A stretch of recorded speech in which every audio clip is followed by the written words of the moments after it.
Bienvenidos, amigos. Intentando pensar en cómo se desarrollará el conflicto de aquí a algunos meses vista, me cuesta imaginar un escenario que sea favorable para los intereses rusos.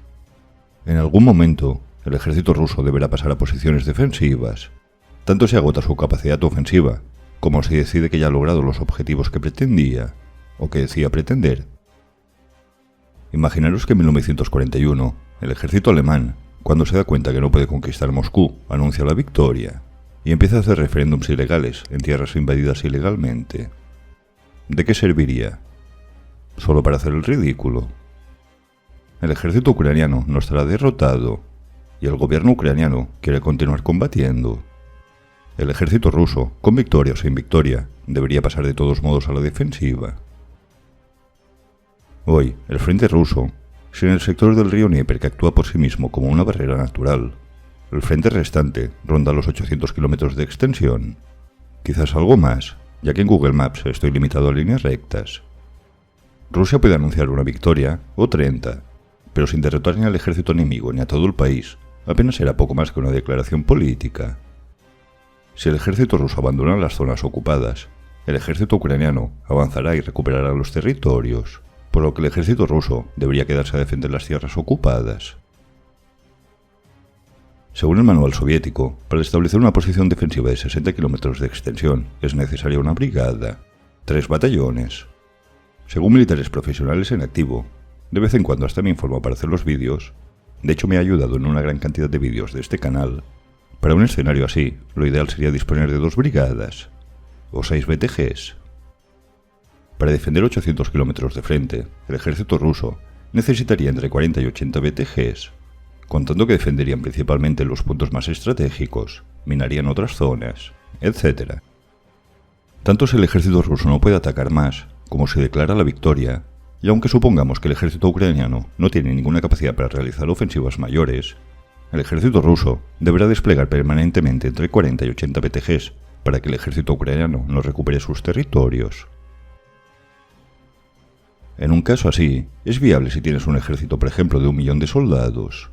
Envías 100.000 soldados bien remunerados por un tiempo de 3 meses, o 6, o el que se considere oportuno. Acaba la expedición, envías otros 100.000 que los sustituyen, y los primeros regresan a casa. Y así tantas veces como dure en el tiempo el conflicto. En un caso así, estás en el frente 3 meses o 6, vuelves a casa, y quizás nunca más tienes que estar en la línea del frente de un conflicto. Pero ¿en qué caso está el ejército ruso? Si tiene que defender 800 kilómetros de línea de frente, mínimo, necesita de 40 BTGs. Idealmente, y en un frente bien defendido, serían 80 BTGs. Al inicio de la llamada segunda fase rusa, se estimaba que el ejército ruso tenía unos 90 BTGs. Ahora mismo, segurísimo, es obvio que no dispone de 90. Y ninguno de ellos está al completo, porque todos han sufrido bajas, y no pocas. Si necesita 80 batallones para una buena defensa, y no tiene muchos más que 80, y ninguno completo, ¿cómo hace las rotaciones de tropas periódicas para el descanso de los soldados? Aún y así, puede enviar 10.000 soldados un mes a casa, pero al mes siguiente tienen que volver al frente para que otros 10.000 descansen. Recordemos que hay soldados rusos que están en el frente, que fueron desplegados a Bielorrusia para hacer maniobras militares, desde abril del año pasado. Aunque estos 90 BTGs estuviesen al completo, que no lo están, corresponden a 72.000 soldados de primera línea de combate. En las primeras semanas del conflicto, 300.000 hombres ucranianos volvieron del extranjero.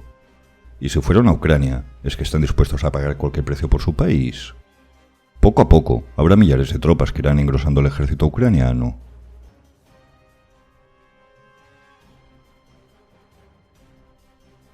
Los ucranianos están con la moral alta porque están defendiendo su tierra. ¿Cuál es la moral del ejército ruso? No están defendiendo Moscú en 1941. ¿Qué están defendiendo en Ucrania que valga el precio de su vida? Y lo siguiente ocurre en todos los ejércitos del mundo. Quizás la mitad están en las Fuerzas Armadas por vocación y por disponer de un espíritu guerrero, pero la otra mitad solo buscaban una estabilidad laboral y económica. Hay decenas de millares de rusos que están en el ejército porque les ofrece un salario mínimamente casi decente, principalmente los que viven lejos de las 3 o 4 ciudades principales rusas. Ya ni qué decir de las posibilidades laborales en la Rusia asiática de la región siberiana. Estos soldados luchan porque no les queda otra. Otros se niegan a renovar el contrato, obviamente. ¿Cuánto tiempo podrán aguantar psicológicamente estos soldados luchando en el frente por defender tierras ajenas y lejanas? Porque la compensación económica seguro que no es ningún incentivo por perder la vida.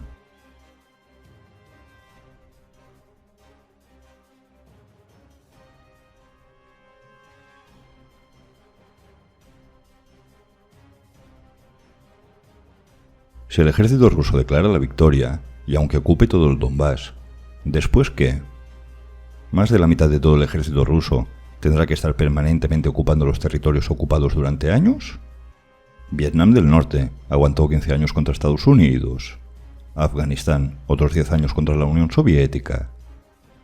Indiferentemente del resultado, cuanto más meses dure el conflicto, más soldados rusos querrán volver a casa e intentar olvidar Ucrania para siempre. Los soldados ucranianos ya están en casa y luchan por la libertad de su país, la suya y por sus familias. Putin podrá anunciar tantas victorias como quiera, que solo serán palabras al viento. Mientras el gobierno y los ciudadanos ucranianos quieran, habrá guerra. Y los ciudadanos ucranianos ya demostraron de lo que son capaces en la plaza de Maidán, donde protestaron durante meses, a pesar que el presidente prorruso ordenó a la policía abrir fuego con Kalashnikov contra los manifestantes. Podéis buscar vídeos en esta misma plataforma, porque les prometió que solicitaría la entrada de Ucrania en la Unión Europea y no lo hizo. ¿Qué no harán los ucranianos por su país?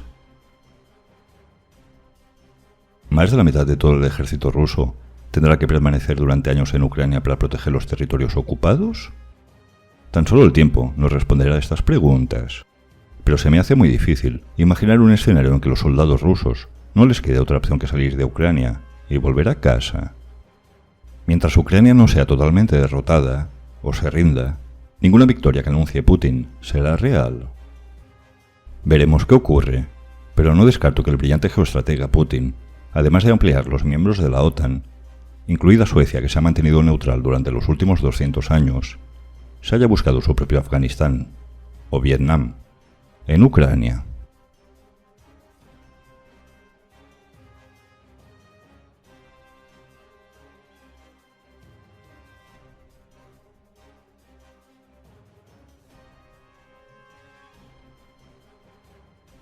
Suscríbete, dale a like si te ha gustado el vídeo y hasta pronto.